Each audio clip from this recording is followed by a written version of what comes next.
একটা তারিখ 20 মে 1971। শুধু বাংলাদেশের মুক্তিযুদ্ধই নয়, বিশ্বের ইতিহাসে সংগঠিত সবচেয়ে জঘন্য গণহত্যার দিনগুলির মধ্যে এই তারিখটা অন্যতম। নাম চুকনগর গণহত্যা।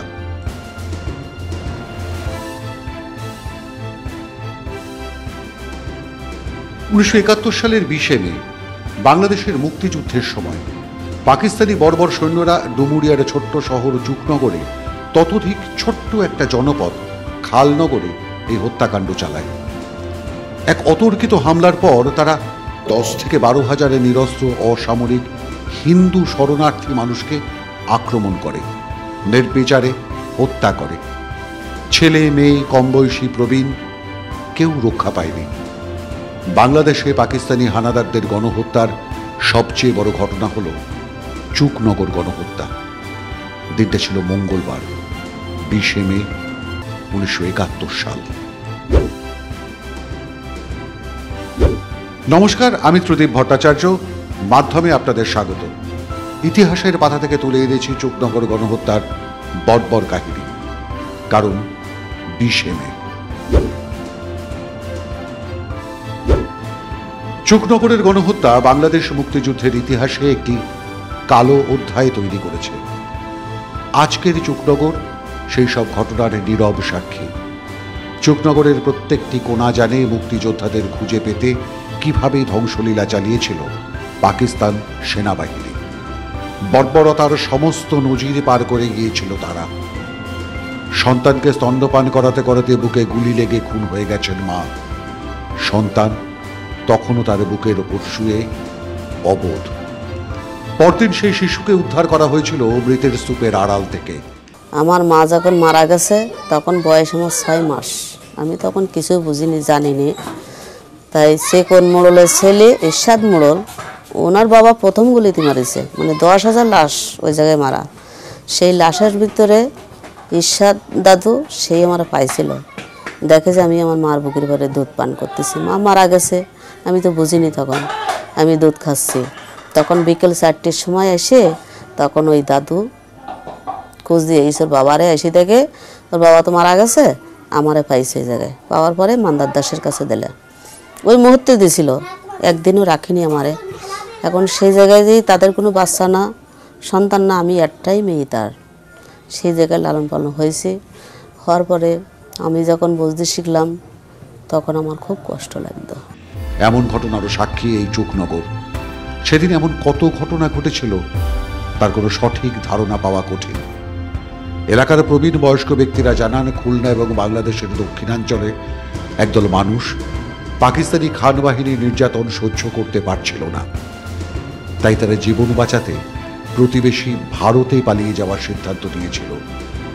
মূলত বাগেরহাট, রামপাল, মর্জালগঞ্জ, কচুয়া, শরণখোলা, মংলা, দাকর, মটিয়াঘাটা, চালদা, ফরিদপুর, বরিশাল, খুলনা এবং খুলনা শহরের বৃহত্তর অঞ্চলের বিভিন্ন এলাকা থেকে হাজার হাজার মানুষ সেদিন জড়ো হয়েছিল।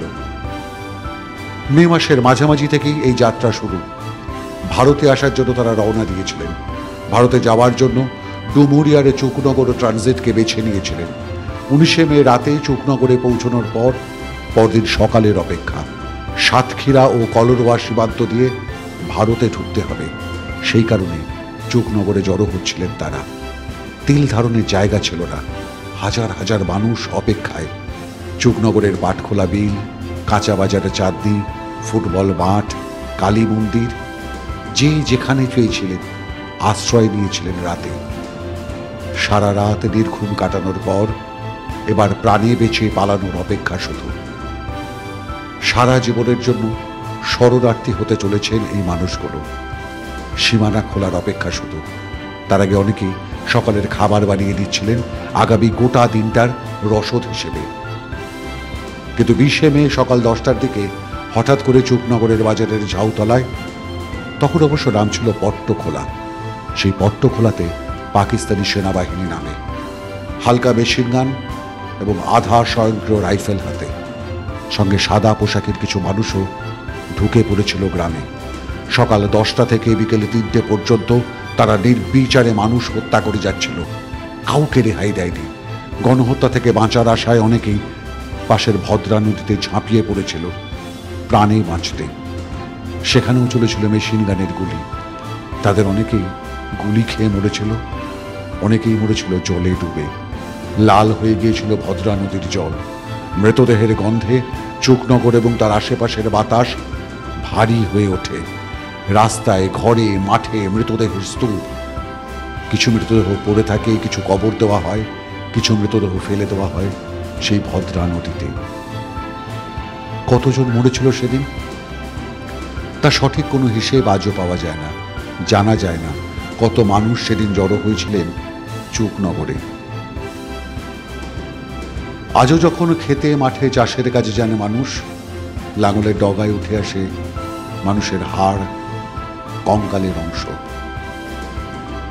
1971 সালের মুক্তিযুদ্ধের পর ঘাতক দালাল নির্মূল কমিটি তৈরি হয় বাংলাদেশে। খুলনা জেলাও তার ব্যতিক্রম ছিল না। তাদের মতে চুকনগর গণহত্যা ছিল বাংলাদেশে পাকিস্তানি হানাদার বাহিনীর গণহত্যার এক নৃশংসতম অধ্যায়। যারা মরেছেন তারা মুক্তিযোদ্ধা নন, তারা সাধারণ হিন্দু শরণার্থী, যারা জড়ো হয়েছিলেন ভারতে চলে যাবেন বলে। দেশের ভিতর রাজাকার আর পাক সেনাবাহিনীর অত্যাচার থেকে বাঁচতে ভারতে শরণার্থী হওয়ার জন্য হাজির হয়েছিলেন সীমান্তে। আজও চুকনগরের ঝাউতলায় একটা স্মৃতিস্তম্ভ দাঁড়িয়ে আছে। প্রতি বছর চুকনগর গণহত্যা দিবস উপলক্ষে স্মৃতি পরিষদের উদ্যোগে এই বধ্যভূমিতে পুষ্পস্তবক অর্পণের মাধ্যমে গণহত্যায় শহীদদের প্রতি শ্রদ্ধা নিবেদন করতেন বাংলাদেশের মানুষ। 2024 সালেও হয়েছে। তবে 2025 সালে পাকপন্থী বাংলাদেশে অন্তর্বর্তীকালীন সরকার সেই আয়োজন করেছেন কিনা আমাদের জানা নেই। সেই কারণেই মাধ্যমের এই স্মৃতিচারণা। দেখা হবে পরদিন এমনই কোনো বিষয় নিয়ে। অনুষ্ঠান ভালো লাগলে লাইক, কমেন্ট, শেয়ার করুন, বন্ধুদের বলুন মাধ্যমের সঙ্গে যুক্ত হতে। ভালো থাকবেন সবাই।